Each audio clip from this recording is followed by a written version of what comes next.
विद्यार्थी मित्रांनो, इयत्ता 9वीच्या इतिहासाच्या तासाला आपल्या सर्वांचं मनापासून स्वागत करतो. आपण गेल्या तासाला 7व्या प्रकरणाला सुरुवात केलेली आहे. प्रकरणाचं नाव आहे विज्ञान व तंत्रज्ञान.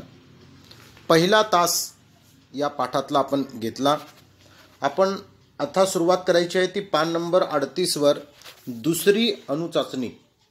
विद्यार्थी मित्रांनो, बघा, भारताला दुसरी अणुचाचणी करण्याची वेळ केव्हा आली, का बरं भारतानं अणुचाचणीचं परीक्षण केलं, या सगळ्या प्रश्नांची उत्तरं आपल्याला या पाठामध्ये शोधायची आहेत. बघा, पान नंबर 38 दुसरी अणुचाचणी.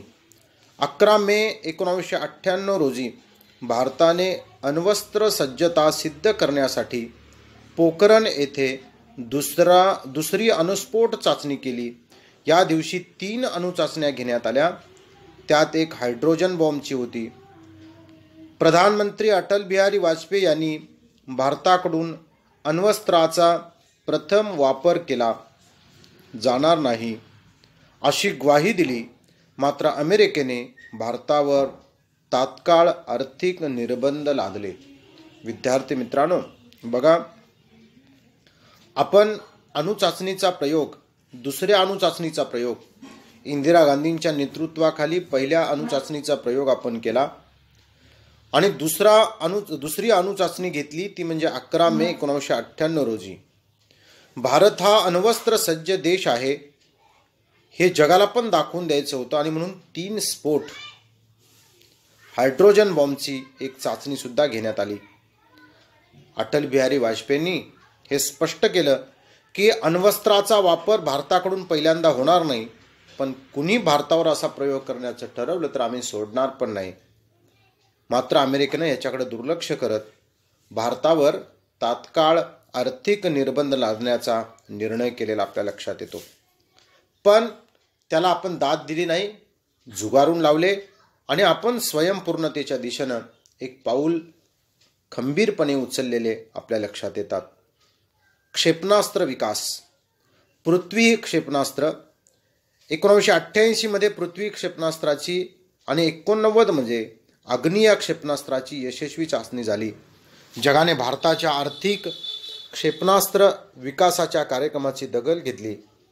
Integrated guided missile development programme IGMDP अंतर्गत हा क्षेपणास्त्र विकासाचा कार्यक्रम हाती घेण्यात आला. त्यानुसार संरक्षण संशोधन आणि विकास संस्था DRDO या संस्थेनं क्षेपणास्त्र निर्मितीला सुरुवात केली. डॉक्टर APJ अब्दुल कलाम यांच्या नेतृत्वाखाली या गोष्टी साध्य झालेल्या आपल्या लक्षात येतात. बघा, अण्वस्त्राच्या बाबतीत जसं आपण सज्ज झालो तसं क्षेपणास्त्र विकासाच्या बाबतीत सुद्धा आपण मागे नाही हे आपण जगाला दाखवून दिलं. 1988-89 मध्ये पृथ्वी आणि अग्नी या क्षेपणास्त्राची यशस्वी चाचणी भारताने केली आणि इंटिग्रेटेड गायडेड मिसाईल डेव्हलपमेंट क्षेत्रात सुद्धा आपण क्षेपणास्त्राचा विकास कार्यक्रमाला सुरुवात केलेली आपल्या लक्षात येतो. आणि संरक्षण संशोधन विकास संस्था DRDO या संस्थेने क्षेपणास्त्र निर्मितीला सुरुवात केली. डॉक्टर APJ अब्दुल कलाम यांच्या नेतृत्वाखाली या गोष्टी साध्य झालेल्या आपल्या लक्षात येतात. पृथ्वी 1 हे जमिनीवर मारा करणारे क्षेपणास्त्र पायदळाकडे, पृथ्वी 2 वायुदलाकडे आणि पृथ्वी 3 नौदलाकडे सोपवण्यात आले. पृथ्वी क्षेपणास्त्राची 500 ते 1000 किलोमीटर अशी रेंज असलेली आपल्या लक्षात येते. या रेंजमध्ये शत्रूचा आण्विक विस्फोटके वाहून नेण्याची क्षमता त्यांची होती.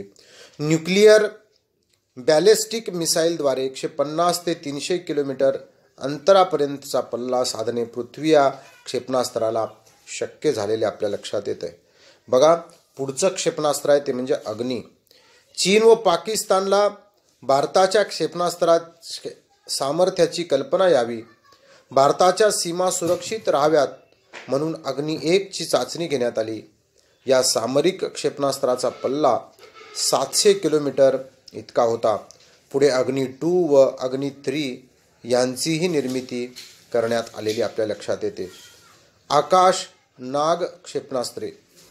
जमिनीवरून आकाशात मारा करण्यासाठी 1990 मध्ये आकाश या क्षेपणास्त्राची निर्मिती झाली. 30 किलोमीटर पल्ला आणि 720 किलोची विस्फोटके सुपरसॅनिक वेगाने वाहून नेण्याची या क्षेपणास्त्राची क्षमता आहे. शत्रूचे रणगाडे नष्ट करण्यासाठी फायर अँड फॉरगेट स्वरूपाचे नाग हे क्षेपणास्त्र तयार करण्यात आले. क्षेपणास्त्र निर्मितीमुळे भारत लष्करदृष्ट्या सुरक्षित झालेला आपल्या लक्षात येतो आहे. अवकाश संशोधन. केरळ राज्यातील थुंबा येथील थुंबा इक्वेटोरियल लॉन्च सेंटरवरून Indian National Committee for Space Research या संस्थेने भारताच्या पहिल्या संशोधक अग्निबाणाचे 1961 मध्ये यशस्वी प्रक्षेपण केलेलं आपल्या लक्षात येतं. 1969 मध्ये थुंबा येथे स्वदेशी बनावटीच्या रोहिणी 75 अग्निबाणाचे यशस्वी प्रक्षेपण केले गेले. यांच्या पुढचा टप्पा म्हणजे 1975 मध्ये सोव्हिएत युनियनच्या सहकार्याने पहिल्या भारतीय आर्यभट्ट उपग्रहाची यशस्वी प्रक्षेपण केले. या यशामुळे अंतरिक्षात सोडण्याजोग्या उपग्रहाची संरचना व निर्मिती देशात होऊ शकते हे सिद्ध झाले. भूकेंद्राकडून उपग्रहाकडे संदेश पाठवणे, उपग्रहाकडून आलेल्या संदेशाचे भूकेंद्रावर ग्रहण करणे हे तंत्रज्ञान विकसित करण्यासाठी व उपग्रहाच्या कार्यशैलीचे मूल्यमापन करण्यासाठी उच्च तंत्रज्ञान अवगत होऊ शकते असा आत्मविश्वास भारतीय शास्त्रज्ञांना आला. विद्यार्थी मित्रांनो, याचा विचार आपण या पाठात केला. याच्या पुढचा भाग पुढच्या तासाला आपण पाहणार आहोत. धन्यवाद.